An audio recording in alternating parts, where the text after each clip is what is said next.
إن الحمد لله نحمده ونستعينه ونستغفره ونعوذ بالله من شرور أنفسنا ومن سيئات أعمالنا. من يهده الله فلا مضل له ومن يضلل فلا هادي له. وأشهد أن لا إله إلا الله وأشهد أن محمدا عبده ورسوله أرسله بالحق بشيرا ونذيرا وداعيا إلى الله بإذنه وسراجا منيرا. أعوذ بالله من الشيطان الرجيم. بسم الله الرحمن الرحيم. قاف والقرآن المجيد بل عجبوا أن جاءهم منذر منهم فقال الكافرون هذا شيء عجيب أإذا متنا وكنا ترابا ذلك رجع بعيد قد علمنا ما تنقص الأرض منهم وعندنا كتاب حفيظ. أما بعد فإن أصدق الحديث كتاب الله وخير الهدي هدي محمد صلى الله عليه وسلم وشر الأمور محدثاتها وكل محدثة بدعة وكل بدعة ضلالة وكل ضلالة في النار. فقد قال الله تعالى في كلامه المجيد: أعوذ بالله من الشيطان الرجيم. ونضع الموازين القسط ليوم القيامة فلا تظلم نفس شيئا وإن كان مثقال حبة من خردل أتينا بها وكفى بنا حاسبين। আলহামদুলিল্লাহ, সমস্ত প্রশংসা সমস্ত শুকরিয়া সেই মহান রব্বুল ইজ্জতের দরবারে যে রব্বুল আলামিন আমাদেরকে অস্তিত্বহীন থেকে অস্তিত্ব দিয়েছেন, আবার মৃত্যু দান করবেন, আবার পুনরায় জীবিত করবেন। সেই ক্ষমতাধর পরাক্রমশালী সেই রবের আমরা শুকরিয়া আদায় করি, সকলে বলি আলহামদুলিল্লাহ। সালাত ও সালাম বর্ষিত হোক নবী মুহাম্মদ রাসূলুল্লাহ সাল্লাল্লাহু আলাইহি ওয়াসাল্লামের উপর। অতঃপর আজকে বাড়িধারা জামে মসজিদ বগুড়া আজকের এই জুমার দিনে আগত স্বাগত প্রাণপ্রিয় দিনী ভাতৃমণ্ডলী, পর্দার আড়ালের মা ও বোনেরা, আজকে আপনাদের সামনে যে বিষয় নিয়ে আলোচনা করার ইচ্ছে পোষণ করেছি সেটি হচ্ছে এই দুনিয়ার জীবন ছেড়ে আমাদেরকে একদিন চলে যেতে হবে। একথা আমাদের মন, আমাদের চাহিদা যদিও মেনে নিতে চায় না, কিন্তু এই অকাট্য সত্যকে আমাদেরকে মেনে নিতেই হবে যে এই ক্ষণস্থায়ী এই পৃথিবী থেকে আমাদেরকে একদিন বিদায় নিতে হবে। সেই চিরস্থায়ী ঠিকানায় আমাদেরকে একদিন যেতে হবে। সেই দিন আমাদের সব থেকে যে বিষয়টি, যে কাজটি উপকার দিবে সেগুলো হচ্ছে আমাদের দুনিয়ায় করে যাওয়া আমল সমূহ। আজকে আমরা যে বিষয় নিয়ে আলোচনা করব সেটি হচ্ছে এমন কিছু আমল যে আমলগুলো পরকালের দাড়িপাল্লাকে ভারী করে, যে আমলগুলো পরকালে যেদিন আল্লাহ রাব্বুল আলামিন মিজান স্থাপন করবেন, সেই দাড়িপাল্লায় যখন আমাদের আমল সমূহ ওজন করা হবে, এই আমলগুলো দাড়িপাল্লাকে ভারী করে, শীর্ষক বিষয়ে আজকে আমরা আলোচনা রাখার চেষ্টা করবো ইনশাআল্লাহ। এটা আমাদের জীবনের জন্য অত্যন্ত গুরুত্বপূর্ণ একটি বিষয়, যে পৃথিবীর মায়া ত্যাগ করে চলে গেলে আমলই শুধু আমার কাছে থাকবে, আর অন্য কিছু আমার কাছে থাকবে না। সেই দিন যদি এই আমলটা দাঁড়িপাল্লায় হালকা হয়ে যায় তাহলে আমার বিপদ, আর যদি ভারী হয়ে যায় তাহলে আমার জন্য সুখময় স্থান অপেক্ষা করছে, যেটা আল্লাহ রাব্বুল আলামিন পবিত্র কোরআনের একাধিক আয়াতে তিনি আলোচনা করেছেন। ফাআম্মা মান সাকুলাত মাওয়াজিনু ফাহুয়া ফি ঈশাতির রাদিয়াহ ওয়া আম্মা মান খাফফাত মাওয়াজিনু ফাউম্মুহু হাবিয়া ওয়া মা আদরাকা মা হাবিয়া নারুন হামিয়া। তাই যার আমল নামা হালকা হবে তার জন্য থাকবে হাবিয়া নামক জাহান্নাম। হাবিয়া নামক জাহান্নাম অত্যন্ত ভয়াবহ এবং মারাত্মক কঠিন একটি জাহান্নাম। নারুন হামিয়া, যার আগুনের যার তাপটা অত্যন্ত প্রচন্ড গরম, এরকম একটি জাহান্নামে আমাদেরকে নিক্ষেপ করা হবে। তাই এই পৃথিবীতে যে আমলগুলো করছি, যে আমলগুলো বেশি বেশি করলে পরকালে মিজানের দাঁড়িপাল্লায় আমাদের আমল নামা ভারী হবে, সেই আমলগুলো আজকে আমরা জানার চেষ্টা করবো ইনশাআল্লাহ। ওমা তাওফীক ইল্লা বিল্লাহ, আলাইহি তাওয়াক্কালতু ওয়া ইলাইহি উনীব। তার পূর্বেই আমরা একটু আলোচনা করতে যাচ্ছি মিজান সম্পর্কে। অনেক সম্প্রদায় রয়েছে যারা মিজানকে অস্বীকার করে, যারা বলে যে কোনো মিজান স্থাপন করা হবে না, মিজান বলতে কিছু নেই, আল্লাহ রাব্বুল আলামিন এরকম কোনো কিছু স্থাপন করবে না। এরকম আকীদা বিশ্বাস যে ব্যক্তি লালন করবে, ধারণ করবে, সেই ব্যক্তির ঈমান থাকবে না। কারণ আল্লাহ রাব্বুল আলামিন পবিত্র কোরআনে স্পষ্ট ভাষায় আলোচনা করেছেন, ওয়া নাদাউল মাওয়াজিনাল কিসতা লিয়াউমিল কিয়ামাহ। আল্লাহ রাব্বুল আলামিন বলেছেন, আমরা কিয়ামতের দিবসে ন্যায় বিচারের দাঁড়িপাল্লা সমূহ স্থাপন করব। ন্যায় বিচারের দাঁড়িপাল্লা, আল্লাহ রাব্বুল আলামিন সেই দিন ন্যায় বিচার করবেন। ন্যায় বিচারের জন্য একটা দাঁড়িপাল্লা আল্লাহ রাব্বুল আলামিন স্থাপন করবেন, যেটাকে বলা হয় মিজান। এই মিজানের বহু বচন হচ্ছে মাওয়াজিন। এই আয়াত দিয়ে ইমাম বুখারী রাহিমাহুল্লাহ তার বিখ্যাত সহিহুল বুখারীর সর্বশেষ হাদিস তিনি যে নিয়ে এসেছেন, যে হাদিসের উপর প্রত্যেক বছরেই বুখারীর দার্স, সমাপনী দার্স অনুষ্ঠিত হয়, এই হাদিসে তিনি বাব অধ্যায় রচনা করে আয়াত দিয়ে দলিল পেশ করেছেন, ওয়া নাদাউল মাওয়াজিনু ওয়া নাদাউল মাওয়াজিনাল কিসতা লিয়াউমিল কিয়ামাহ। আল্লাহ রাব্বুল আলামিন কিয়ামতের দিন বান্দাদের আমল সমূহকে পরিমাণ করবেন, ওজন করবেন, পরিমাপ করবেন, যার মাধ্যমে বান্দার ভালো মন্দ প্রকাশিত হবে। তাই মিজানকে যারা অস্বীকার করবে তারা কোরআনের আয়াতকে অস্বীকার করে এবং তারা ঈমান হারা হয়ে যায়। এবং আমরা এটাও জানি যে মিজানের দুটি পাল্লা থাকবে, এই বিষয়টি হাদিসে আল্লাহ রাসূল সাল্লাল্লাহু আলাইহি ওয়াসাল্লাম স্পষ্ট ভাষায় বলে দিয়েছেন। তারা সেটা কেমন হবে, সেটার সুরত কেমন হবে, এটা নিয়ে গবেষণা করার দায়িত্ব আমাদের নয়। বর্তমান বিশ্বে বা অনেক আগের জামানায় যে ডিজিটাল যে পরিমাপের যে যন্ত্র ছিল, এগুলো আসার আগেই যে দাঁড়িপাল্লাটা ছিল, সেটার সাথে কোনোভাবেই কিয়াস করে আল্লাহ রাব্বুল আলামিনের সেই মিজানকে সাদৃশ্য দেওয়ার ক্ষমতা এটা আমাদের নাই। অদৃশ্যের বিষয়কে অদৃশ্যই রাখতে হবে এবং সেটার উপর আমাদেরকে ঈমান আনতে হবে। এটাই মুমিনদের বৈশিষ্ট্য। আল্লাযীনা ইউমিনুনা বিল গায়বি, যারা অদৃশ্যের প্রতি ঈমান আনয়ন করে। তাই মিজান এটা অদৃশ্যের বিষয়, মিজান স্থাপিত হবে এ কথা সত্য, মিজানের মাধ্যমে আমাদের আমলনামাকে ওজন করা হবে এ কথা সত্য, তার দুইটা দাড়ি পাল্লা থাকবে এ কথাও সত্য, কিন্তু তার ধরনটা কেমন হবে এই সম্পর্কে আমরা কিছুই জানি না, এটা আমরা বলতে পারবো না। তাই মিজান এটা স্থাপন করা হবে এবং সেখানে আল্লাহ রাব্বুল আলামিন ন্যায় বিচার করবেন। সেই দিন আল্লাহ রাব্বুল আলামিন কারো উপর জুলুম করবেন না, এই বিশ্বাস অবশ্যই আমাদেরকে রাখতে হবে। এখানে আল্লাহ রাব্বুল আলামিন বলছেন সূরাতুল আম্বিয়ার 47 নম্বর আয়াতে, ওয়া নাদাউল মাওয়াজিনাল কিসতা লিয়াউমিল কিয়ামাহ ফালা তুযলামু নাফসুন শাইআ, সেই দিন কোন নফসের উপর জুলুম করা হবে না।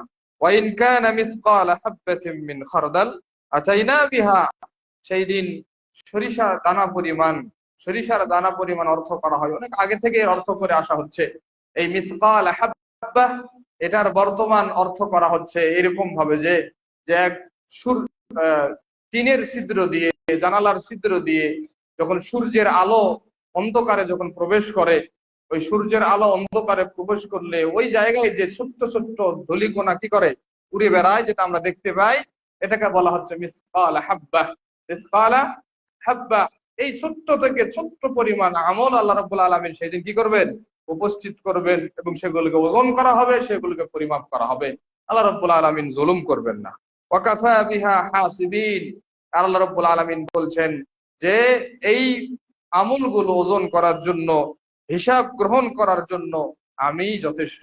অর্থাৎ আমি সেই দিন ন্যায়ভাবে ইনসাফ ভিত্তিক সবারই আমল নামা আমরা কি করব, পরিমাপ করবো, এবং সবাইকে তার প্রতিদান আমরা দিয়ে দিব। তাই এই বিশ্বাস আমাদেরকে রাখতে হবে, দুনিয়ার জীবনে যে আমলগুলো আমরা করছি সেগুলোকে আল্লাহ রাব্বুল আলামিন পরিমাপ করবেন, এবং সেই পরিমাপের ভিত্তিতে আমাদের ফয়সালা আল্লাহ রাব্বুল আলামিন গ্রহণ করবেন। তাই উচিত যেমন কিছু আমল করে যাওয়া, যে আমলগুলো করলে সেই আমল সেই কঠিন মুসিবতের দিন আমার সঙ্গী হবে এবং আমাকে জান্নাতে নিয়ে যাওয়ার জন্য সহায়ক হবে। তাই আমাদেরকে অগাধ বিশ্বাস রাখতে হবে যে আল্লাহ রাব্বুল আলামিন একদিন আমাদের আমলনামা ওজন করবেন, সেটা ভালো হোক অথবা খারাপ হোক, সব আমলই আল্লাহ রাব্বুল আলামিন আমাদের ওজন করবেন, পরিমাপ করবেন। এই ওজন করা নিয়ে কয়েকটি কথা। এই মিজানে কয়েক ধরনের আমল ওজন করা হতে পারে। এক, মানুষের ব্যক্তিগত আমল নামা, মানুষের ব্যক্তিগত আমল নামা এই মিজানে কি করা হবে, ওজন করা হবে। দুই, মানুষের আমল এই মিজানে ওজন করা হবে। তিন, মানুষ নিজেই মানুষকেই আল্লাহ রাব্বুল আলামিন এই মিজানে কি করবেন, ওজন করবেন। তিন শ্রেণীর এটা কি ওজন হতে পারে। এক, মানুষের আমল নামা, মানুষের নিজের আমল, এবং মানুষকেই, স্বয়ং মানুষকে আল্লাহ রাব্বুল আলামিন মিজানে কি করবেন, পরিমাপ করবেন। এই বিষয়ে আল্লাহ রাসূল সাল্লাল্লাহু আলাইহি ওয়াসাল্লাম হাদিসে স্পষ্ট ভাষায় বলে দিয়েছেন। আমাদের আমল নামা, আমাদের আলোচনায় সেই হাদিসগুলো আসবে, এবং সেখানে আমরা বলে দিব যে কোন কোন বিষয়গুলো আল্লাহ রাব্বুল আলামিন মিজানের দাঁড়িপাল্লায় পরিমাপ করবেন।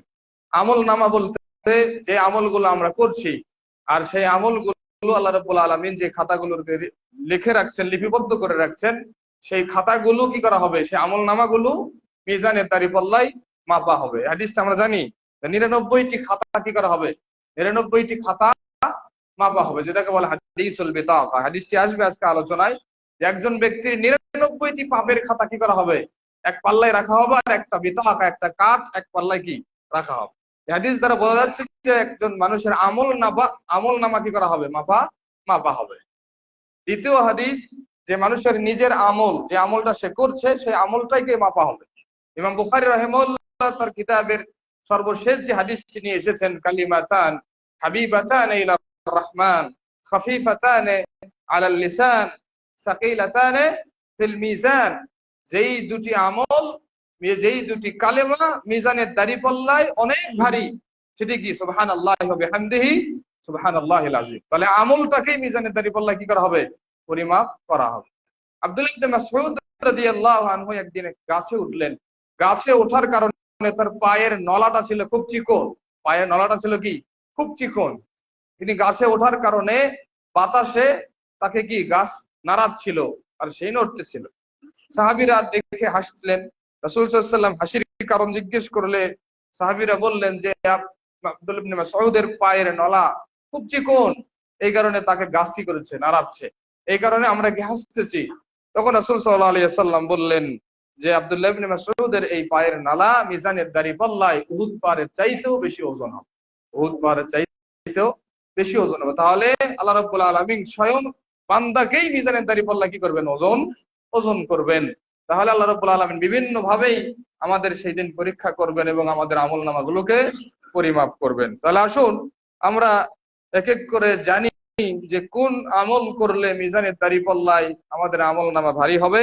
তার প্রথম নাম্বার হচ্ছে কালিমাতুত তাওহীদ, লা ইলাহা ইল্লাল্লাহ। যে ব্যক্তি এই বাণীকে বিশ্বাস করবে, এটা মুখ দিয়ে উচ্চারণ করবে এবং এটার উপর আমল করবে, সারা জীবন এই বাণীর উপর যে ব্যক্তি প্রতিষ্ঠিত থাকবে, এটার উপর যে ব্যক্তি মৃত্যুবরণ করবে, এই লা ইলাহা ইল্লাল্লাহ এই কালেমাতেই তার আমল নামায় সব থেকে ভারী আমল হিসাবে গণ্য হবে। হাদিস মুসনাদ ইমাম আহমদ রাহিমাহুল্লাহ তার কিতাবে নিয়ে এসেছেন 6583 নম্বর হাদিস। হাদিসটা অনেক দীর্ঘ হাদিস। এই হাদিসের মাঝখানে অংশ বলা হচ্ছে নূহ আলাইহিস সালাতু সালাম, আমাদের প্রথম রাসূল নূহ আলাইহিস সালাতু সালামের যখন মৃত্যু উপস্থিত হচ্ছিল, মৃত্যু উপস্থিত হওয়ার পূর্বে মুহূর্তে তিনি তার সন্তানদেরকে নসিহত করতে গিয়ে তিনি বলছেন, আমুরুকা বিসনাতাইনি ওয়া আনহাকা আনিসনাতাইন। তার সন্তানকে তিনি উপদেশ দিতে গিয়ে, ওসিয়ত করতে গিয়ে বলছেন, আমি তোমাকে দুইটি জিনিসের আদেশ দিচ্ছি, দুইটি জিনিস থেকে আমি তোমাকে নিষেধ করছি।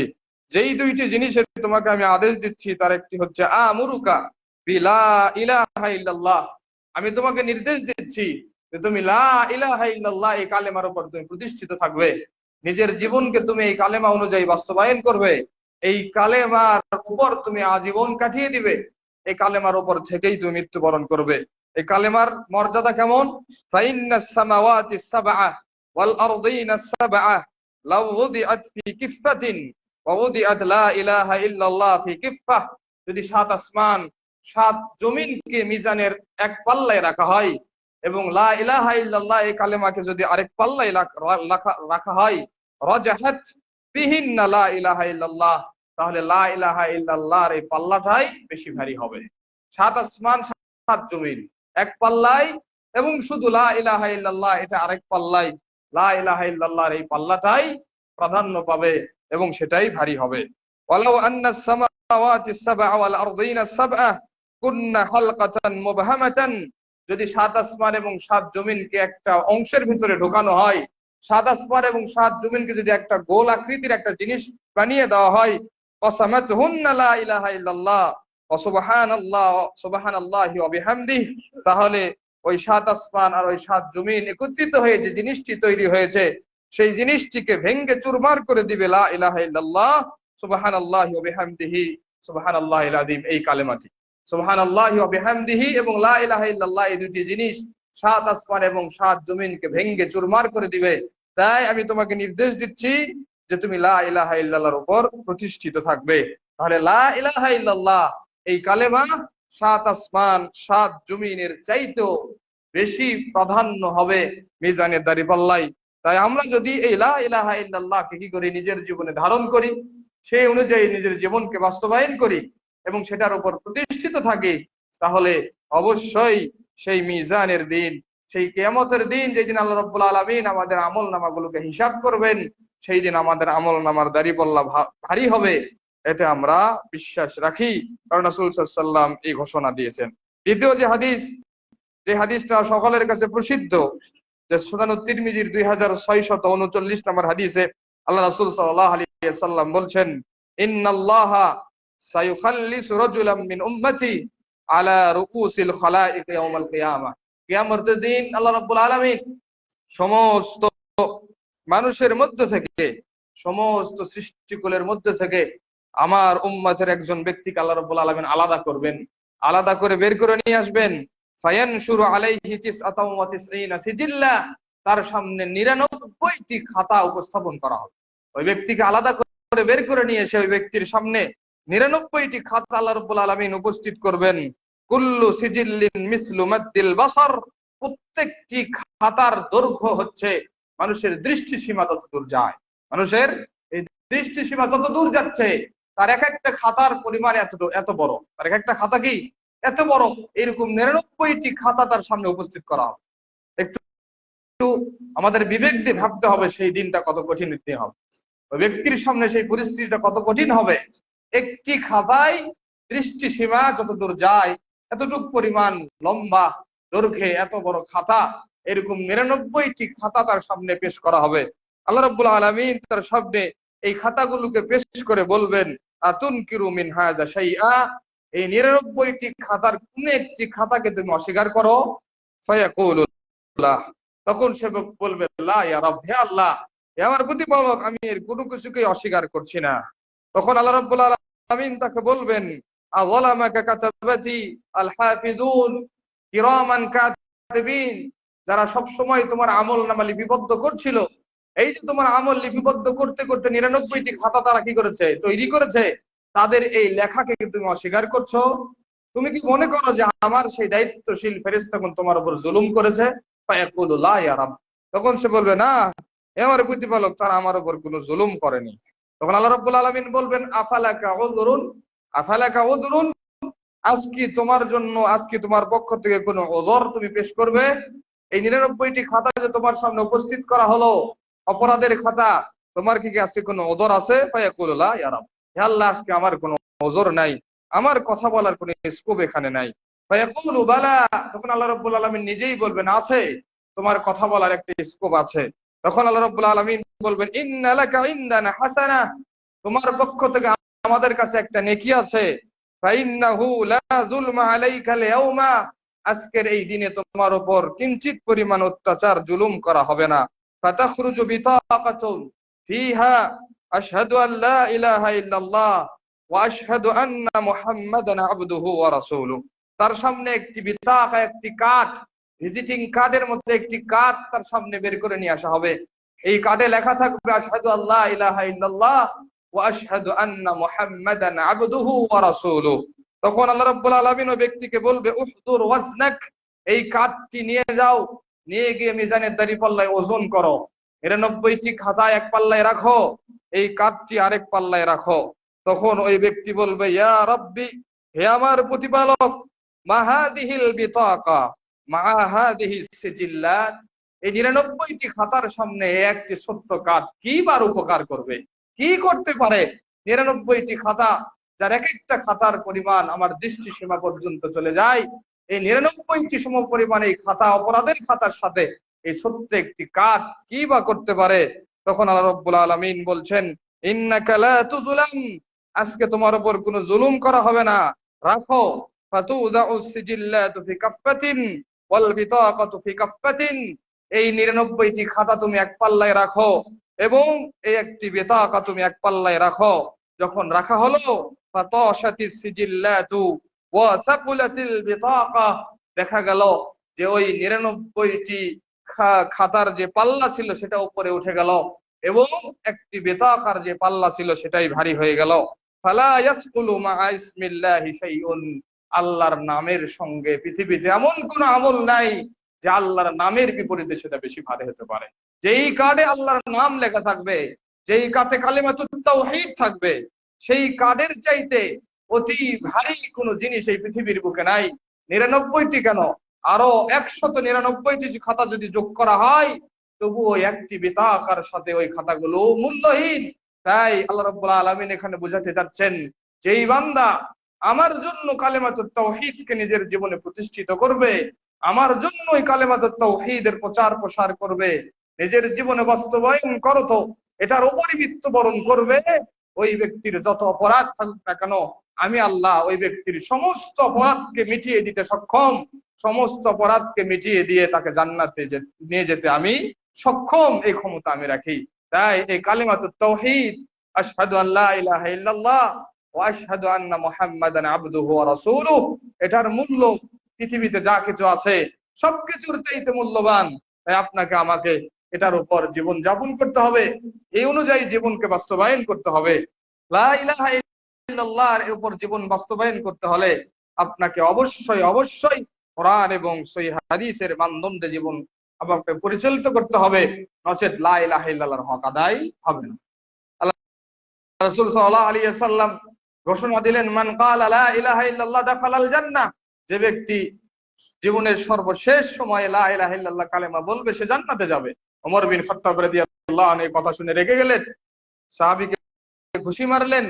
প্রসিদ্ধ হাদিস আমরা জানি, ওমর বিন খাত্তাব রাদিয়াল্লাহু আনহু তিনি বোঝাতে চাচ্ছিলেন যে ইয়া রাসূলুল্লাহ সাল্লাল্লাহু আলাইহি ওয়াসাল্লাম, এই কথা যে প্রচার করা হচ্ছে, মানুষ তো মনে করবে যে আমাদের কোনো আর কাজ নাই, শুধু লা ইলাহা ইল্লাল্লাহ জিকির করলেই মুক্তি।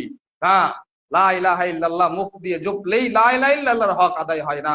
লা ইলাহা ইল্লাল্লাহ শুধু জিকির করলেই লা ইলাহা ইল্লাল্লাহর হক আদায় হয় না। লা ইলাহা ইল্লাল্লাহর সাথে আরো যাবতীয় যা কিছু আছে সবকিছুকে নিজের জীবনে বাস্তবায়ন করতে হবে, তবেই লা ইলাহা ইল্লাল্লাহ আপনার আমার জন্য উপকার দিবে। এই কারণে বলা হয় লা ইলাহা ইল্লাল্লাহর কি রয়েছে, 9টি শর্ত রয়েছে, 8টি শর্ত রয়েছে, কোন কিতাবে 9টি শর্ত রয়েছে। এই 8টি এবং 9টি শর্ত, 8টি অথবা 9টি শর্ত যে ব্যক্তি পরিপূর্ণতার সহিত পালন করবে, সেই ব্যক্তি লা ইলাহা ইল্লাল্লাহর হক আদায় করতে পারবে। সকালে লা ইলাহা ইল্লাল্লাহ বললেন, সন্ধ্যায় লা ইলাহা ইল্লাল্লাহ বললেন, ওটা কোনো কাজ দিবে না। লা ইলাহা ইল্লাল্লাহ 99টি খাতাকে ওভারটেক করে লা ইলাহা ইল্লাল্লাহ ভারী হলো, কারণ আছে ওই ব্যক্তি এই কালিমাতুত তাওহীদ বলার পিছনে তার কোনো ঘাটতি ছিল না। কালিমাতুত তাওহীদের উপর বিশ্বাসের ক্ষেত্রে তার কোনো ঘাটতি ছিল না। তার অন্যান্য পাপ ছিল, তার অন্যান্য অপরাধ ছিল, তার অপরাধের কারণেই তার 99টি খাতা আজকে জমা হয়েছে। কিন্তু তার তাওহীদের ব্যাপারে তার কোনো ডাউট ছিল না, তাওহীদের ব্যাপারে তার কোনো ঘাটতি ছিল না। ইখলাসের সহিত সে তাওহীদ বুঝেছিল, নিজের জীবনে আমল করেছিল, বাস্তবায়ন করেছিল, বিধায় আজকে সেই তাওহীদ, সেই কালিমাতুত তাওহীদ তাকে আজকে সফল করেছে, জান্নাত পর্যন্ত পৌঁছে দিয়েছে। তাই আপনাকে আমাকে অবশ্যই খেয়াল রাখতে হবে, আমল হালকা হোক, আমল কম হোক, সেই আমলটি যদি আল্লাহ রাব্বুল আলামিনের পছন্দ অনুযায়ী, রাসূল সাল্লাল্লাহু আলাইহি সাল্লামের পদ্ধতি অনুযায়ী হয়, সেই ছোট্ট আমলই আপনার আমার জীবনকে সফলতা করার জন্য যথেষ্ট হবে। তাই লা ইলাহা ইল্লাল্লাহ এর বাস্তবায়ন কিয়ামতের দিন দাঁড়িপাল্লাকে ভারী করে দিবে। 2 নম্বর যেই কাজটি মিজানের দাঁড়িপাল্লায়, যে আমলটি মিজানের দাঁড়িপাল্লায় ভারী হবে, সেটি হচ্ছে সুবহানাল্লাহ, আলহামদুলিল্লাহ, লা ইলাহা ইল্লাল্লাহ, আল্লাহু আকবার। এই জিকিরগুলো যে ব্যক্তিরা জপবে, যে ব্যক্তিরা করবে, এই জিকিরগুলো ওই ব্যক্তির আমলনামায় মিজানের দাঁড়িপাল্লায় ভারী হবে। সহিহুল বুখারীর হাদিস, সর্বশেষ হাদিস, ইমাম বুখারী রাহিমাহুল্লাহ এই হাদিসটিকে নিয়ে এসেছেন, যে হাদিসে বলা হচ্ছে কালিমাতানে হাবিবাতানে ইলার রহমান, এমন 2টি কালেমা, যেই 2টি কালেমা আল্লাহ রাব্বুল আলামিনের কাছে অধিক প্রিয়। খাফিফাতানে আলাল লিসান, যেই 2টি কালেমা মুখে উচ্চারণ করতে অতি সহজ। সাকিলাতানে ফিল মিজান, যেই 2টি কালেমা মিজানের দাঁড়িপাল্লায় অনেক ভারী, মিজানের দাঁড়িপাল্লায় অনেক ভারী। আমরা মুখ দিয়ে উচ্চারণ করবো, এটা সহজ, আল্লাহর কাছে অনেক প্রিয়। মিজানের দাঁড়িপাল্লায় যেই আমল নামাটি অনেক ভারী, সেই 2টি কালেমা হচ্ছে সুবহানাল্লাহি ওয়া বিহামদিহি, সুবহানাল্লাহিল আযীম। এই 2টি কালেমা যদি আপনি আমি সঠিকভাবে উচ্চারণ করতে পারি, বলতে পারি, নিজের জীবনে আমল করতে পারি, তবেই এই 2টি কালেমা মিজানের দাঁড়িপাল্লায় অনেক অনেক গুণে বেশি ভারী হবে। তাই আল্লাহ রাব্বুল আলামিনের জন্য আমরা বলবো সুবহানাল্লাহ ওয়া বিহামদিহি, এর অর্থ কি? উসাব্বিহু সুবহানাল্লাহ, আমি আল্লাহর তাসবিহ পাঠ করছি। আল্লাহ রাব্বুল আলামিন পুত এবং পবিত্র। কি থেকে আল্লাহকে আপনি পুত পবিত্র করলেন? আপনি বললেন সুবহানাল্লাহ, আল্লাহ রাব্বুল আলামিন পুত এবং পবিত্র। উসাব্বিহু সুবহানাল্লাহ, আমি আল্লাহ রাব্বুল আলামিনের পুত এবং পবিত্রতা ঘোষণা করছি। কি থেকে আল্লাহ রাব্বুল আলামিন পুত এবং পবিত্র? এই বিশ্বাস, আকীদা কি আপনার ভিতরে আছে, আমার ভিতরে আছে? কুল হুয়াল্লাহু আহাদ আল্লাহুস সামাদ লাম ইয়ালিদ ওয়া লাম ইউলাদ ওয়া লাম ইয়াকুল লাহু কুফুয়ান আহাদ। এই যে খ্রিস্টানরা দাবি করে যে ঈসা আলাইহিস সালাতু সালাম আল্লাহর সন্তান, মারীম আলাইহিস সালাতু সালাম আল্লাহ রাব্বুল আলামিনের স্ত্রী, নাউযুবিল্লাহ। আমরা ঘোষণা করছি সুবহানাল্লাহ, আল্লাহ রাব্বুল আলামিন এই তহমত থেকে আল্লাহ পুত এবং পবিত্র। ইহুদিদের দাবি করে উযাইর আলাইহিস সালাতু সালাম আল্লাহর সন্তান, আমরা ঘোষণা করছি সুবহানাল্লাহ, আল্লাহ পুত এবং পবিত্র। আল্লাহ এই ভ্রান্ত আকীদা এবং বিশ্বাস, এই ভ্রান্ত তহমত থেকে আল্লাহ পবিত্র। এই আকীদা বিশ্বাস কি আমাদের আছে? যখন সুবহানাল্লাহ কথাটা বলি, তখন কি এই বিশ্বাস কি আমাদের ভিতরে থাকে? এই বিশ্বাস কি আমাদের ভিতরে জন্মায় নাকি আদৌ আমরা জানি না যে আল্লাহ রাব্বুল আলামিনকে আমরা কোন জিনিস থেকে পুত এবং পবিত্র ঘোষণা করছি? যে আল্লাহ রাব্বুল আলামিনের এগেনিস্টে পৃথিবীতে যত ভ্রান্ত কথা বলা হচ্ছে, আল্লাহ রাব্বুল আলামিনকে ক্লেম দেওয়ার জন্য যত কথা বলা হচ্ছে, সমস্ত কথাকে পিছনে ফেলে দিয়ে আমরা ঘোষণা করছি উসাব্বিহু সুবহানাল্লাহ, আল্লাহ রাব্বুল আলামিন এই যাবতীয় কথা থেকে আল্লাহ পুত এবং পবিত্র। আল্লাহ রাব্বুল আলামিনকে আমরা পুত এবং পবিত্র ঘোষণা করছি।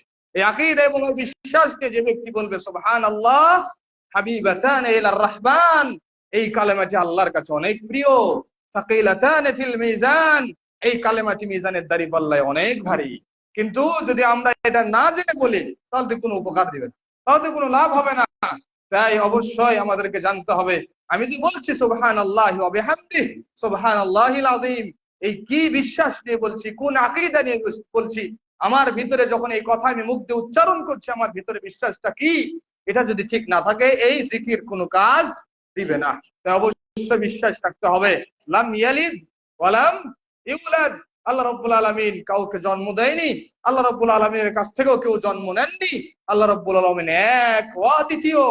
এই বিশ্বাস আমাকে রাখতেই হবে এবং যাবতীয় কথা এবং কর্মকাণ্ড থেকে আল্লাহকে আমরা পুত এবং পবিত্রতা ঘোষণা করছি। এই কারণে আমরা বলি সুবহানাল্লাহ। এই সুবহানাল্লাহ, এই জিকির যে ব্যক্তি এই বিশ্বাস নিয়ে করবে, আল্লাহ রাসূল সাল্লাল্লাহু আলাইহি ওয়াসাল্লাম বলছেন এই আমলটি মিজানের দাঁড়িপাল্লায় অনেক বেশি ভারী হবে।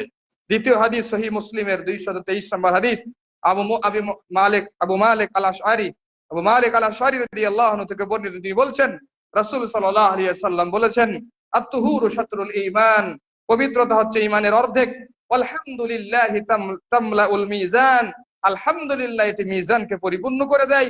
ওয়া সুবহানাল্লাহ ওয়ালহামদুলিল্লাহ তামলাআনে আও তামলাউ মা বাইনাস সামাওয়াতি ওয়াল আরদ, সুবহানাল্লাহ এবং আলহামদুলিল্লাহ আসমান এবং জমিনে যা কিছু আছে সবকিছুকে পরিপূর্ণ করে দেয়।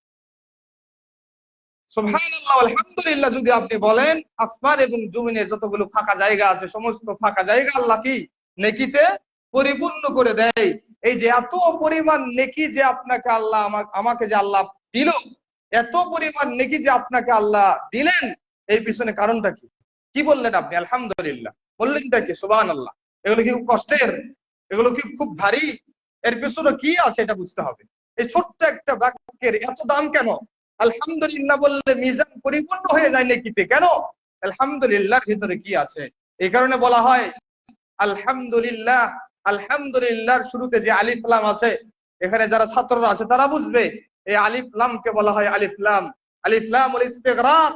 যত প্রশংসা আছে পৃথিবীতে, যত প্রশংসা আছে পৃথিবীতে, যে কাজ করলে যে ব্যক্তি যত প্রশংসা পাওয়ার যোগ্য, সমস্ত প্রশংসা পাওয়ার যোগ্য একমাত্র কে? পৃথিবীতে যা কিছু হচ্ছে, যত বড় নিয়ামত প্রাপ্ত আমরা হচ্ছি না কেন, এই পৃথিবীতে সামনে 10 বছর আরো যত উন্নত হবে, কিয়ামতের পূর্ব মুহূর্ত পর্যন্ত আমরা যতগুলো নিয়ামত প্রাপ্ত হব, এই নিয়ামতের প্রশংসা পাওয়ার একমাত্র একক সত্তা হচ্ছেন আল্লাহ রাব্বুল আলামিন। এই আকীদা এবং এই বিশ্বাস রেখে আমরা বলি আলহামদুলিল্লাহি রাব্বিল আলামিন। এই হচ্ছে আলহামদুলিল্লাহ। যে ব্যক্তি বলবে আলহামদুলিল্লাহ, আল্লাহ রাসূল সাল্লাল্লাহু আলাইহি ওয়াসাল্লাম বলেন তামলাউল মিজান, ওই ব্যক্তির মিজানের দাঁড়িপাল্লাকে আল্লাহ নেকিতে পরিপূর্ণ করে দিবে। যে ব্যক্তি বলবে সুবহানাল্লাহি ওয়া আলহামদুলিল্লাহ, আসমান এবং জমিনের মধ্যে যত ফাঁকা জায়গা আছে সমস্ত ফাঁকা জায়গা আল্লাহ নেকিতে পরিপূর্ণ করে দিবে। তাই আপনাকে আমাকে বুঝতে হবে যে এই ছোট্ট একটি বাক্যের ভিতরে আল্লাহ কি রেখেছেন। তাই এখানে আকীদার বিষয়, এখানে বিশ্বাসের বিষয়। আপনার আমার যদি আকীদা এবং মানহাজ ঠিক না থাকে, আর সারাদিন যদি লা ইলাহা ইল্লাল্লাহ জিকির করতে করতে অজ্ঞান হয়ে যান, কিঞ্চিত পরিমাণ নেকি, কিঞ্চিত পরিমাণ উপকার এই জিকির আপনাকে দিতে পারবে না। সুবহানাল্লাহ আলহামদুলিল্লাহ বলতে বলতে যদি আপনার মুখ দিয়ে ফেনা বের হয়, তবু ওই সুবহানাল্লাহ আলহামদুলিল্লাহ আপনার জীবনে কোনো উপকার নিয়ে আসবে না, যদি এই আকীদা এবং এই বিশ্বাস নিয়ে আমরা আল্লাহর দরবারে এটা পেশ না করি। তাই অবশ্যই আমাদের খেয়াল রাখতে হবে যে কোন ব্যাপারে আল্লাহ রাব্বুল আলামিনের প্রশংসা আমরা করছি। আল্লাহ রাব্বুল আলামিনের প্রশংসার মতো কি পৃথিবীর কোনো ব্যক্তি কি প্রশংসা পাওয়ার যোগ্যতা রাখে? এই বিশ্বাস কি আপনার আছে? আল্লাহ রাব্বুল আলামিন যে পবিত্র হওয়ার যোগ্য, এরকম পবিত্র কি আল্লাহ রাব্বুল আলামিনকে আমরা ঘোষণা করছি? এই আকীদা বিশ্বাস কি আপনার আমার ভিতরে আছে? যদি থাকে অবশ্যই এই জিকিরগুলো, এই তাসবিহগুলো আপনার জীবনে আমার জীবনে কাজে আসবে। আর যদি না থাকে তাহলে কাজে আসবে না। অবশ্যই এটা জেনে বুঝেই আমাদেরকে এই কাজগুলো, এই ইবাদতগুলো করতে হবে। 3 নম্বর যে কাজটি করলে আমাদের মিজানের দাঁড়িপাল্লায় আমলটা ভারী হবে, সেটি হচ্ছে উত্তম চরিত্র। যে ব্যক্তির উত্তম চরিত্র থাকবে, যে ব্যক্তি উত্তম চরিত্রওয়ালা হবে, যে ব্যক্তি উত্তম চরিত্রবান হবে, এই উত্তম চরিত্র, এই ক্যারেক্টার, যে কোয়ালিটি আমল নামায় মিজানের দাঁড়িপাল্লায় অনেক বেশি ভারী হবে। রাসূল সাল্লাল্লাহু আলাইহি ওয়াসাল্লাম যেটা হাদিসে বলে দিয়েছেন, সুনানুত তিরমিজির 2002 নম্বর হাদিস, রাসূল সাল্লাল্লাহু আলাইহি ওয়াসাল্লাম বলছেন মা শাইউন আসকালু ফি মিজানিল মুমিনি ইয়াউমাল কিয়ামাহ, কিয়ামতের দিন মুমিনের মিজানের দাঁড়িপাল্লায় এমন কোন জিনিস নাই যেটা অধিক ভারী মিন খুলুকিন হাসান, উত্তম চরিত্রের চাইতে। উত্তম চরিত্রের চাইতে কিয়ামতের দিন মুমিনের দাঁড়িপাল্লায় এমন কোন আমল থাকবে না যেটা উত্তম চরিত্রের চাইতে বেশি ভারী হবে। তাই অবশ্যই যে ব্যক্তি উত্তম চরিত্র নিয়ে জীবন যাপন করবে, সেই ব্যক্তির মিজানের দাঁড়িপাল্লায় আমলটি অধিক গুণে ভারী হবে। আর আমাদের সবথেকে প্রধান, সবথেকে বড় আদর্শ ব্যক্তিত্ব আমাদের মহানবী মুহাম্মদ রাসূলুল্লাহ সাল্লাল্লাহু আলাইহি ওয়াসাল্লাম, তিনি উত্তম চরিত্রের অধিকারী। আল্লাহ রাব্বুল আলামিন বলছেন লাকাদ কানা লাকুম ফি রাসূলিল্লাহি উসওয়াতুন হাসানাহ। আয়েশা রাদিয়াল্লাহু আনহাকে জিজ্ঞাসা করা হয়েছিল রাসূল সাল্লাল্লাহু আলাইহি ওয়াসাল্লামের চরিত্র সম্পর্কে, তিনি বলেছেন তার চরিত্র হচ্ছে পবিত্র কোরআনের পুরোটাই, পবিত্র কোরআনের আলিফ লাম মিম থেকে শুরু করে মিনাল জিন্নাতি ওয়ান নাস পর্যন্ত এই কোরআনের প্রত্যেকটা আদেশ, প্রত্যেকটা নিষেধ, প্রত্যেকটা কর্মকাণ্ড সব কিছুকে পুঙ্খানুপুঙ্খভাবে পালন করেছেন একজন ব্যক্তি মুহাম্মদ রাসূলুল্লাহ সাল্লাল্লাহু আলাইহি ওয়াসাল্লাম। তাই তাকে বলা হয় উত্তম চরিত্রের অধিকারী। আল্লাহ রাব্বুল আলামিন মুহাম্মদ সাল্লাল্লাহু আলাইহি ওয়াসাল্লামকে বলছেন, তারা আপনাকে পাগল বলুক, তারা আপনাকে উম্মাদ বলুক, তারা আপনাকে গালি দেখ, যা ইচ্ছা তাই বলুক, আপনি হচ্ছেন মহান চরিত্রের অধিকারী। এখান থেকে আপনাকে কেউ পিছিয়ে নিয়ে যেতে পারবে না। তাই অবশ্যই আজকে যদি আমরা মহান চরিত্রের অধিকারী হতে চাই, কোরআনকে নিজের জীবনে ধারণ করতে হবে, তবেই আমরা সেই চরিত্রকে ফিরে পাবো। আর এই উত্তম চরিত্র নিয়ে যদি আমরা আল্লাহর সামনে হাজির হতে পারি, তাহলে এই উত্তম চরিত্র নামক এই আমলটি মিজানের দাঁড়িপাল্লায় হবে অধিক গুণে বেশি ভারী। তো আমাদের দরকার কোন আমল নামাটা বেশি ভারী? আমাদের দরকার অল্প আমল করে যে আমল নামাটা বেশি ভারী হয়, সেই আমলটা বেশি বেশি করা দরকার। আমাদের উচিত হবে যে উত্তম চরিত্রটা আমাদের সকলের ভিতরে রাখা দরকার। 4 নাম্বার যেই কাজটি করলে মিজানের দাঁড়িপাল্লায় আমাদের আমল নামা ভারী হয়, সেটি হচ্ছে জানাজায় উপস্থিত হওয়া এবং দাফনে উপস্থিত হওয়া। একজন মুসলিম ব্যক্তি যখন মারা যায়, একজন মুসলিম ব্যক্তির অপর মুসলিম ব্যক্তির উপর 5টি অধিকার রয়েছে, 5টি হক রয়েছে। তার মধ্যে একটি হচ্ছে যখন সে মারা যাবে তার জানাজায় কি হওয়া, উপস্থিত হওয়া, তার জন্য দোয়া করা। যদিও জানাজার হুকুম হচ্ছে ফরজে কিফায়া, এক এলাকাবাসীর সমস্ত এলাকার লোক যে উপস্থিত হতেই হবে বিষয়টা এমনটা নয়। যার জরুরিয়াত, যার প্রয়োজন অনেক বেশি, সে অন্য কাজে ব্যস্ত থাকতে পারে, কিন্তু কেউ যে যাবে না এমনটাও নয়, যেতে হবেই এ কথাই সত্য। তাই একজন মুসলিমের অপর মুসলিমের উপর হক হচ্ছে জানাজায় উপস্থিত হওয়া। যদি ওই ব্যক্তির জানাজায় উপস্থিত হয়, তার দাফনে শরীক হয়, তার একটা প্রতিদান আল্লাহ রাব্বুল আলামিন দিয়েছেন। সেই প্রতিদানটা মিজানের দাঁড়িপাল্লায় অনেক বেশি ভারী। আল্লাহ রাসূল সাল্লাল্লাহু আলাইহি ওয়াসাল্লাম মুসনাদ ইমাম আহমদের হাদিসে বলছেন, মান তাবিআ জিনাজাতান হাত্তা ইউসাল্লা আলাইহা ওয়া ইফরাগু মিনহা, যে ব্যক্তি কোন ব্যক্তির জানাজায় উপস্থিত হলো এবং জানাজায় উপস্থিত হয়ে তার জন্য দোয়া করলো এবং শেষ পর্যন্ত তার সাথে থাকলো, ফালাহু কিরাতান, তার জন্য 2 কিরাত। কি 2 কিরাত নাকি? কিরাতের ব্যাখ্যা অন্য হাদিসে এসেছে, আল জাবালাইনি আযীমাইনি, বড় দুটি বিশাল বিশাল পাহাড়। কিরাত কি? বড় দুটি বিশাল বিশাল বড় দুটি পাহাড়কে বলা হয় কিরাতাইন। অর্থাৎ যে ব্যক্তি জানাজায় উপস্থিত হবে ওই ব্যক্তির জন্য দোয়া করবে এবং ওই ব্যক্তি শেষ পর্যন্ত দাফন পর্যন্ত থাকবে, তার জন্য 2 কিরাত। ওমান তাবিআহা হাত্তা ইউসাল্লি আলাইহা, যে ব্যক্তি তার জানাজায় উপস্থিত হলো শুধুমাত্র জানাজার সালাত আদায় করে চলে আসলো, ফালাহু কিরাতুন, তার জন্য 1 কিরাত নেকি থাকবে। ওয়াল্লাযী নাফসু মুহাম্মাদিন, আল্লাহ রাসূল সাল্লাল্লাহু আলাইহি ওয়াসাল্লাম বলছেন, ওই মুহাম্মাদের নফসের শপথ করে বলছি, যেই মুহাম্মাদের নফস আল্লাহ রাব্বুল আলামিনের হাতে রয়েছে, সেই আল্লাহর শপথ করে বলছি, লাহু আসকালু ফি মিজানিহি মিন উহুদিন, এই কিরাত, এই জানাজায় যে উপস্থিত হলো, এই উপস্থিত হয়ে যে নেকিটা সে অর্জন করলো, এই 1 কিরাত অথবা 2 কিরাত নেকি মিজানের দাঁড়িপাল্লায় উহুদ পাহাড়ের চাইতেও বেশি ভারী হবে। উহুদ পাহাড়ের চাইতেও বেশি ভারী হবে। জানাজায় উপস্থিত হওয়ার পর যে নেকিটা আমরা অর্জন করলাম, হতে পারে সেটা 1 কিরাত, হতে পারে সেটা 2 কিরাত। এই 1 কিরাত অথবা 2 কিরাতের নেকিটা মিজানের দাঁড়িপাল্লায় উহুদ পাহাড়ের চাইতেও বেশি ভারী হবে। তাই আমাদের উচিত, কোন মুসলিম ব্যক্তি মারা গেলে সে যদি নামাজি হয়, সে যদি সালাতি হয়, 5 ওয়াক্ত সালাত আদায় করে, তার তাওহীদ যদি ঠিক থাকে, তার জানাজায় উপস্থিত হয়ে আমরা তার জন্য দোয়া করব এবং তাকে দাফন কাফন সবকিছু সম্পন্ন করে আমার বাড়িতে ফিরে আসব। 2টি নেকি, 2 কিরাত নেকি নিয়ে ফিরে আসব। এই 2 কিরাত নেকি কিয়ামতের দিন উহুদ পাহাড়ের চাইতেও বেশি ওজন হবে আমাদের মিজানের দাঁড়িপাল্লায়। আমাদের উচিত যে কোন মুসলিম ব্যক্তি মারা গেলে তার জানাজায় উপস্থিত হওয়া এবং সেই মুসলিম ব্যক্তি যদি অবশ্যই সালাতি হয় এবং তার ঈমান এবং তাওহীদ যদি ঠিক থাকে, তারা জানাজায় আমরা উপস্থিত হব, উপস্থিত হয়ে তার জন্য আমরা দোয়া করব। 5 নাম্বার যেই কাজটি করলে আল্লাহ রাব্বুল আলামিন মিজানের দাঁড়িপাল্লায় আমাদের সেই আমল নামাগুলোকে কি করবেন, ভারী করবেন, সেটি হচ্ছে আল্লাহর রাস্তায় জিহাদ করার জন্য কোন বাহনকে প্রস্তুত করে রাখা। সেটা ঘোড়া হোক, সেটা উট হোক, এটা অন্য কোনো বাহন হোক। এই সময় আমাদের যে বাহন রয়েছে, এই বাহনগুলোকে যদি আমরা কি করি, প্রস্তুত করে রাখি যুদ্ধের জন্য, কাউকে দেওয়ার জন্য হোক, নিজে যুদ্ধে যাওয়ার জন্য হোক, তাহলে সেই বাহনের ব্যাপারে আল্লাহ রাসূল সাল্লাল্লাহু আলাইহি ওয়াসাল্লাম হাদিসে বলছেন, সহিহ বুখারীর হাদিস 2853 নম্বর হাদিস, মান ইহতাবাসা ফারাসান ফি সাবিলিল্লাহ ঈমানান বিল্লাহি ওয়া তাসদীকান বিআদিহি, যে ব্যক্তি কোন ঘোড়াকে আল্লাহর রাস্তা দেওয়ার জন্য আটকিয়ে রাখে, প্রস্তুত করে রাখে, ঈমানান বিল্লাহ, আল্লাহর প্রতি বিশ্বাস রেখে, ওয়া তাসদীকান বিআদিহি, এবং তার প্রতিশ্রুতি সত্য, এটার উপর বিশ্বাস রেখে যে ব্যক্তি আল্লাহর রাস্তায় যুদ্ধের জন্য ঘোড়াকে প্রস্তুত করে রাখে এবং ঘোড়াকে আটকিয়ে রাখে, ফাইন্না শিবাহু ওয়া রিয়াহু ওয়া রাউসাহু ওয়া বাউলাহু ফি মিজানিহি ইয়াউমাল কিয়ামাহ, সেই দিন ওই ঘোড়ার খাদ্য, ওই ঘোড়ার পানীয়, ওই ঘোড়ার বর্জ্য, ওই ঘোড়ার প্রসাব সবকিছুই মিজানের দাঁড়িপাল্লা আল্লাহ রাব্বুল আলামিন পরিমাপ করে ওই বান্দার আমলনামায় লিখে দিয়ে দিবেন। তাই আল্লাহর রাস্তায় জিহাদ করার জন্য যে ব্যক্তি শ্রমটা করবে, পরিশ্রমটা করবে, ওই পরিশ্রমের বিনিময়ে ওই সবকিছু আল্লাহ রাব্বুল আলামিন মিজানের দাঁড়িপাল্লা আল্লাহ রাব্বুল আলামিন দিয়ে দিবেন। 6 নাম্বার, ফরজ সালাতের পর জিকির করলে মিজানের দাঁড়িপাল্লায় সেই জিকিরটি কি হয়? ভারী হয়ে যায়। এই হাদিসটি আমরা ইতিপূর্বে আলোচনা করেছি।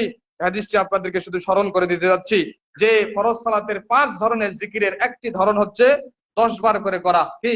10 বার করে করা, 10 বার। 5 ওয়াক্ত সালাতের পরেই 10 বার করে করা। কোন ব্যক্তি যদি জোহরের সালাতে 10 বার সুবহানাল্লাহ বলে, 10 বার সুবহানাল্লাহ, আলহামদুলিল্লাহ, আল্লাহু আকবার, এই 10 বার করে যদি বলে, তাহলে 5 ওয়াক্ত সালাতেই 10 বার করে বলতে হবে। এই হাদিসটা আমরা কি পড়েছি? আল্লাহ রাসূল সাল্লাল্লাহু আলাইহি ওয়াসাল্লাম বলছেন, যে ব্যক্তি এমনটা করলো ফাযালিকা 50 মিয়া বিল লিসান, তাহলে 5 বারে কি হয়? 5 বার যদি সে 10 বার করে বলে, তাহলে সেটা কি হয়? মুখে হয় 150 বার, মুখে হয় 150 বার। 50 মিয়াতিন ফিল মিজান, এবং মিজানের দাঁড়িপাল্লা হয় সেটা 1500 বার। তাই আমরা যদি সেই জিকিরটা মুখে 150 বার উচ্চারণ করি, মিজানের দাঁড়িপাল্লায় সেই জিকিরের পরিমাণ হয় 1500 গুণ। 1500 গুণ আল্লাহ রাব্বুল আলামিন সেটা কি করে দেয়? বৃদ্ধি করে দেয়। অথবা রাতের ঘুমানোর সময় যখন আমরা সুবহানাল্লাহ, আলহামদুলিল্লাহ, আল্লাহু আকবার 34 বার, সুবহানাল্লাহ 33 বার, আলহামদুলিল্লাহ 33 বার, আল্লাহু আকবার 34 বার বলে যে 100 বার আমরা এই জিকির করে যদি আমরা কি ঘুমিয়ে যাই, আল্লাহ রাসূল সাল্লাল্লাহু আলাইহি ওয়াসাল্লাম বলছেন সে মুখে উচ্চারণ করলে 100 বার, মিজানের দাঁড়িপাল্লায় এই নেকিটা দেওয়া হবে 1000 বার। আমরা যদি মুখে 100 বার এই জিকির করে আল্লাহর সেই মিজানের দাঁড়িপাল্লায় 1000টা নেকি পাই, তাহলে এর চাইতে সহজ করার কাজ আর কি হতে পারে? তাই আমাদের উচিত ফরজ সালাতের পরে এই জিকিরগুলো অভ্যস্ত হওয়া, এবং ঘুমানোর পূর্বে এই 33 এবং 34 100 বার পূরণ করে ঘুমিয়ে যাওয়া, যেটা মিজানের দাঁড়িপাল্লায় আমাদের জন্য হবে 1000 নেকি। 7 নাম্বার যেই কাজ করলে মিজানের দাঁড়িপাল্লায় আমাদের আমলনামা বেশি ভারী হয়, সেটি হচ্ছে সন্তানের মৃত্যুতে ধৈর্য ধারণ করা এবং আল্লাহ রাব্বুল আলামিনের কাছে নেকির আশা করা। একটা ছেলে মারা গেল, একটা সন্তান মারা গিয়েছে, পৃথিবীতে জন্ম লাভ করার পরই মারা গিয়েছে, 2 মাস পর মারা গিয়েছে, 1 বছর পর মারা গিয়েছে, 2 বছর পর মারা গিয়েছে, অপ্রাপ্ত বয়স্ক অবস্থায় মারা গিয়েছে। এই সন্তান মারা যাওয়ার পর ভালোবাসার সন্তান, মা বাবার এবং মার অন্তরে ভালোবাসা জন্মায়, সন্তান জন্মালে কথা সত্য, এই ভালোবাসা আল্লাহ জন্মিয়ে দিয়েছে, এই ভালোবাসা আল্লাহ প্রদত্ত। তাই সেই সন্তান যদি পৃথিবী থেকে চলে যায়, আমরা কি কষ্ট পাই? আমরা আঘাত পাই, আমরা অত্যন্ত আঘাতপ্রাপ্ত হই। কিন্তু এই সন্তান হারানোর পরেও যেই বাবা মা ধৈর্য ধারণ করে, আল্লাহর কাছে নেকির আশা করে, সেই বাবা মার জন্য আল্লাহ রাসূল সাল্লাল্লাহু আলাইহি ওয়াসাল্লাম হাদিসে বলছেন, মুসনাদ ইমাম আহমদের হাদিস, আল্লাহ রাসূল সাল্লাল্লাহু আলাইহি ওয়াসাল্লাম বলছেন, বাহ বাহ, কতই না ভালো, কতই না ভালো, খামসুন মা আসকালুহুন্না ফিল মিজান, 5টি এমন আমল রয়েছে যে আমলটি মিজানের দাঁড়িপাল্লায় অনেক গুণে বেশি ভারী, যে আমল মিজানের দাঁড়িপাল্লায় অনেক গুণে বেশি ভারী। এরকম 5টি আমল রয়েছে। 5টির 1 নাম্বার হচ্ছে লা ইলাহা ইল্লাল্লাহ, 2 নাম্বার হচ্ছে আল্লাহু আকবার, 3 নাম্বার হচ্ছে সুবহানাল্লাহ, 4 নাম্বার হচ্ছে আলহামদুলিল্লাহ, 5 নাম্বার হচ্ছে ওয়াল ওয়ালাদুস সালেহ ইতাওয়াফা ফায়াহতাসিবুহু ওয়ালিদুহু, ওই নেক সন্তান, যেই নেক সন্তান মারা যায়, নেক সন্তান মারা যাওয়ার পর সেই পিতা মাতারা কি করে, তার জন্য এই মারা যাওয়ার বদলে সেই পিতা মাতা আল্লাহর কাছে নেকির আশা করে, ওই পিতা মাতার জন্য এই সন্তানের এই প্রতিদানটা মিজানের দাঁড়িপাল্লায় হবে অনেক গুণে বেশি ভারী। তাই আমাদের উচিত সন্তান মারা গেলে ধৈর্য ধারণ করা, আল্লাহর কাছে নেক সন্তান চাওয়া। আল্লাহ চাইলে আপনাকে আবার নেক সন্তান দিতে পারেন। বয়সের কোনো ব্যবধান নাই, বয়স কোনো ম্যাটার না, যে কোনো বয়সে আল্লাহ আপনাকে সন্তান দিতে পারেন, নিরাশ হওয়ার কিছু নাই। ইতিপূর্বে আল্লাহ রাব্বুল আলামিন এই দৃষ্টান্ত দিয়েছেন, বৃদ্ধ বয়সে সন্তান দিয়েছেন, এবং যে সন্তান সম্ভাবনার কথা ভুলেই গিয়েছিল, যে বন্ধা, যার সন্তান হওয়ার কোনো সম্ভাবনা ছিল না, তাকেও আল্লাহ সন্তান দিয়েছেন।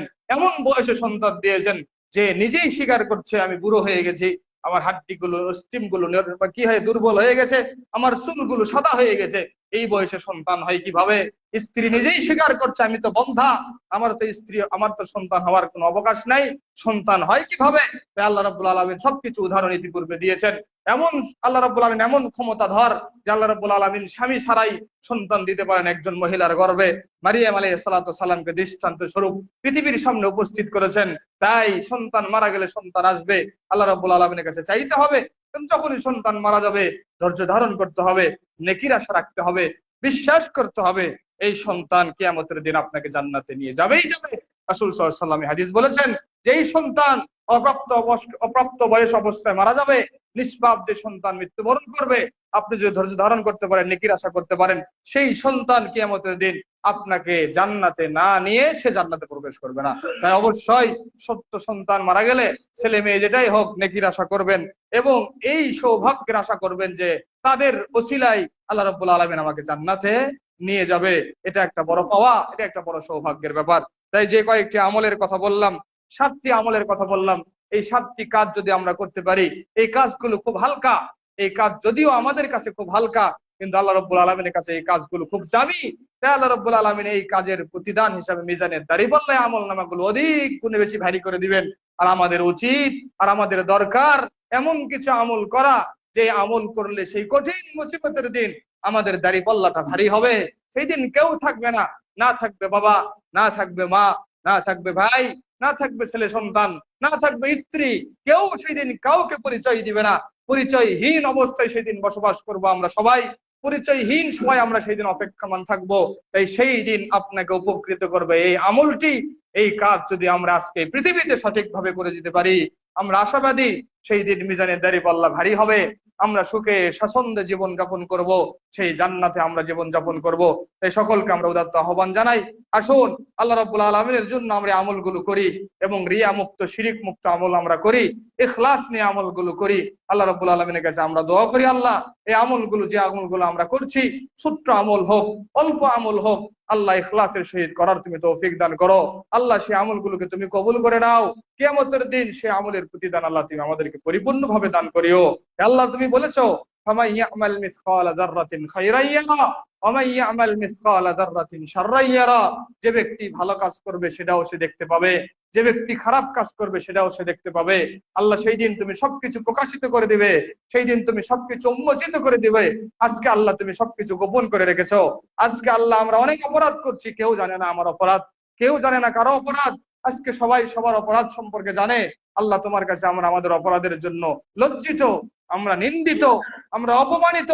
আল্লাহ তোমাকে সামনে রেখে, তোমাকে রেখে তোমার কথা স্মরণ করেও আমরা ভুলে গিয়ে আমরা তোমাকে, তুমি সবকিছু দেখো এই কথা বিশ্বাস করো, তুমি সবকিছু শোনো এই কথা জেনেও, তুমি সবকিছুর খবর রাখো এ কথা বিশ্বাস করো আমরা পাপে লিপ্ত হই। আল্লাহ আমাদের এই ভুলটুকে তুমি ক্ষমা করে দাও, আল্লাহ আমাদের অজ্ঞতাকে তুমি দূর করে দাও, আল্লাহ তুমি আমাদের এই অপরাধগুলোকে মাফ করে দাও। আল্লাহ তুমি বড় ক্ষমাশীল, আল্লাহ তুমি বড় দয়াশীল।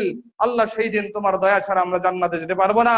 আল্লাহ তুমি যদি আমাদের উপর দয়া না করো, আমাদের জন্য জান্নাত জুটবে না। আল্লাহ আমল দিয়ে আমরা জান্নাত লাভ করতে পারবো না। আল্লাহ যতটুকু আমল আমরা করছি, এই আমলগুলোকে তোমার ভালোবাসা, তোমার সন্তুষ্ট আল্লাহ রাসূল সাল্লাল্লাহু আলাইহি ওয়াসাল্লামের তরিকা এবং পদ্ধতি অনুযায়ী করার তুমি তৌফিক দান করো ইয়া রাব্বুল আলামিন। হে আল্লাহ, যতদিন এই পৃথিবীতে আছি, এই পৃথিবীতে যতদিন বেঁচে থাকবো, তাওহীদের উপর প্রতিষ্ঠিত থাকার তুমি তৌফিক দান করো ইয়া রাব্বুল আলামিন। হে আল্লাহ, যতদিন এই পৃথিবীতে জীবন যাপন করব, উত্তম চরিত্র নিয়ে জীবন যাপন করার তুমি তৌফিক দান করো ইয়া রাব্বুল আলামিন। হে আল্লাহ, পৃথিবীতে যতদিন আমাদের শ্বাস প্রশ্বাস থাকবে, তোমার কালেমার কথা, তোমার তাওহীদের কথা, রাসূল সাল্লাল্লাহু আলাইহি ওয়াসাল্লামের রিসালাতের কথা যাতে আমরা সবার কানে পৌঁছে দিতে পারি, আল্লাহ সেই শক্তি সামর্থ্য আল্লাহ তুমি আমাদেরকে দান করো ইয়া রাব্বুল আলামিন। আল্লাহ তুমি আমাদের সকলকেই মুমিন হিসাবে কবুল করে নাও, ঈমান অবস্থায় পৃথিবী থেকে তুমি বিদায় করে নাও, কালেমা নসিব করে পৃথিবীকে তুমি বিদায় করে নাও।